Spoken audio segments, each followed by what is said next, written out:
increased cost of heating the homes of rural Newfoundlanders will have gone up by 80%. Worse yet, this government wants to triple the tax. Why won't they axe the tax? The Honourable Minister. Thank you, Mr. Speaker. I'm happy to announce that we are putting in place a program to help tens of thousands of Canadians to get off home heating oil. Price of home heating oil is skyrocketing because of the illegal invasion of Ukraine by Russia. Mr. Speaker, we will put $250 million to help tens of thousands of Canadians go to clean, efficient, renewable energy in Canada to heat their homes and save money, Mr. Speaker. Thank you very much. The Honourable Leader of the Opposition. Since the Liberals took power, housing prices have doubled. According to the Royal Bank, an average paycheck to pay monthly bills for an average house is 60% of that check. That's the highest level in all of our history. And what's the Liberals' solution? To triple carbon tax on gas, heating, and groceries. Canadians can't pay more. Will the government cancel its plan to triple the taxes? The Honourable Minister for the Environment. Thank you very much, Mr. Speaker, and I thank the Leader of the Opposition for his question. This gives me the opportunity to talk about the fact that our carbon tax is one of the most effective in the world because it will reduce greenhouse gases, which went down by 9%, unlike what we heard on the other side of this House. And 100% of revenues generated by the carbon tax are returned to the provinces. 90% of households and 10% of municipalities and Indigenous communities. The Honourable Leader of the Opposition. Liberals have missed every single emissions target they've set since they put it in.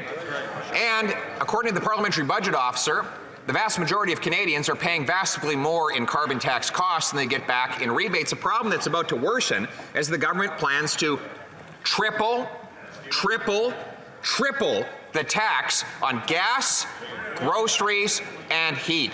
Canadians are already cutting back on their diets. Adults are living in their folks' basement because they can't afford a new house. Will the government cancel this insane plan to triple the tax? The Honourable Minister of the Environment. Mr. Speaker, I have a riddle for you. Who said, and I quote, "We recognize the most efficient way to reduce our emission is to use pricing mechanism." You could say it's the Minister of the Environment, or my friend and colleague, the Minister of Natural Resources, the Deputy Prime Minister of the Minister of Finance, but no, Mr. Speaker, it's the member of Durham, and I agree with him. Pricing mechanism is the most effective way to fight climate change pollution, and he said that in April of 2021, Mr. Speaker. Thank you. The Honourable Leader of the Opposition. Tripling a tax at a time like this is not just insane, it is cruel.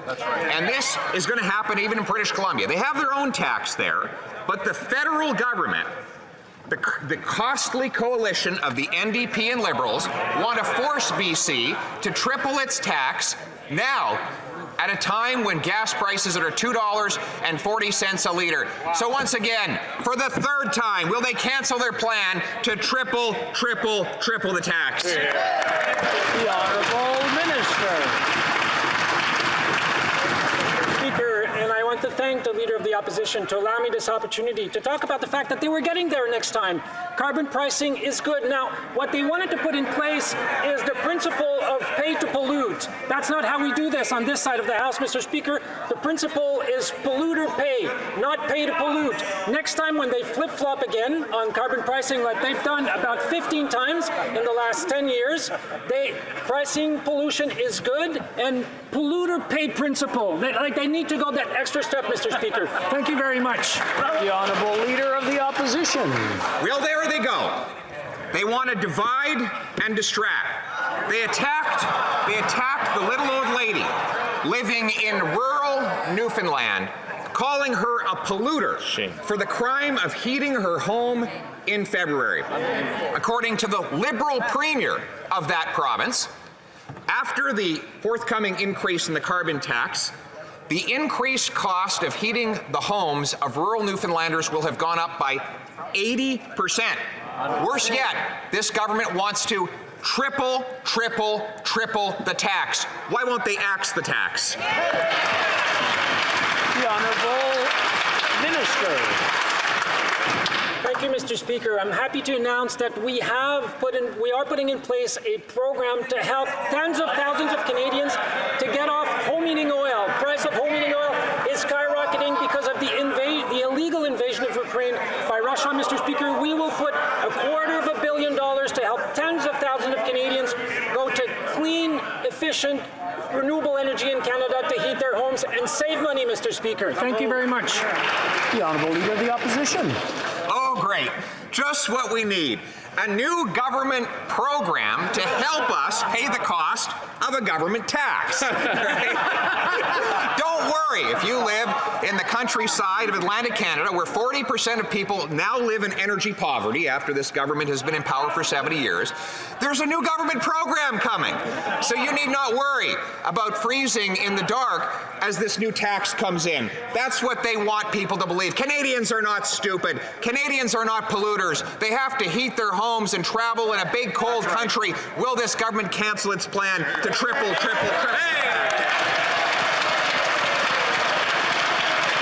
The Honourable Deputy Prime Minister. Mr. Speaker, Canadians understand that climate change is real. And Canadians also understand that the global economy is in the midst of a green transition. It's the biggest transition since the Industrial Revolution. Our government believes we need to help Canadians with the green transition. We need to help Canadian companies like our auto manufacturers, and we need to help Canadian families like those families in Atlantic Canada which want to get off home heating oil. We're going to help Canadians with climate action because that's the right thing to do. L'honorable député de Trois. Echoed around the world over the weekend as hundreds of thousands of people protested against the terrorist regime in Iran. Here in Canada, we're among the biggest protests, but the Prime Minister didn't have the guts to show up because he didn't want to have to explain why he has failed to criminalize the IRGC, the terrorist arm of the Iranian government, which killed over 50 Canadians when it attacked a civilian aircraft. Will the Prime Minister have the guts to stand in today and announce he's banning this terrorist organization? The Honourable Minister for Public Safety. We condemn in the most unequivocal terms the tragic killing of Mahsa Amini, and we stand with the women, her family, and her supporters at this very difficult time. And there needs to be consequences for everyone who was responsible for that killing and indeed all of the transgressions of human rights in Iran, which is why there are tangible consequences, including just last week the Minister of Global Affairs listing the morality piece as one of those parties that will be sanctioned. We will continue to explore all options when it comes to holding those responsible and defending human rights here and around the world. The Honourable Leader of the Opposition. We don't need symbolic sanctions. We need real action against this terrorist organization, and we need it now.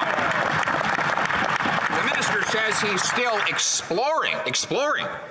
This terrorist organization murdered over 50 Canadians by shooting down a civilian aircraft over 2 years ago. That's right.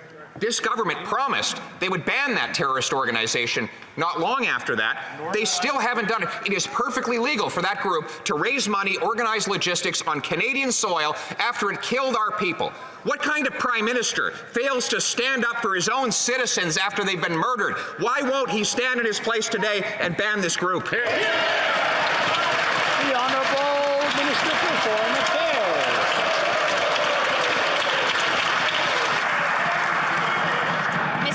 What is happening in Iran is completely unacceptable. This is the regime that is persecuting women. This is the same regime that decided to down flight PS752.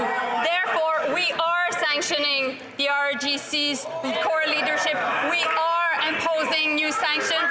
And you know what, Mr. Speaker? We will do more because more needs to be done. Thank you. L'honorable député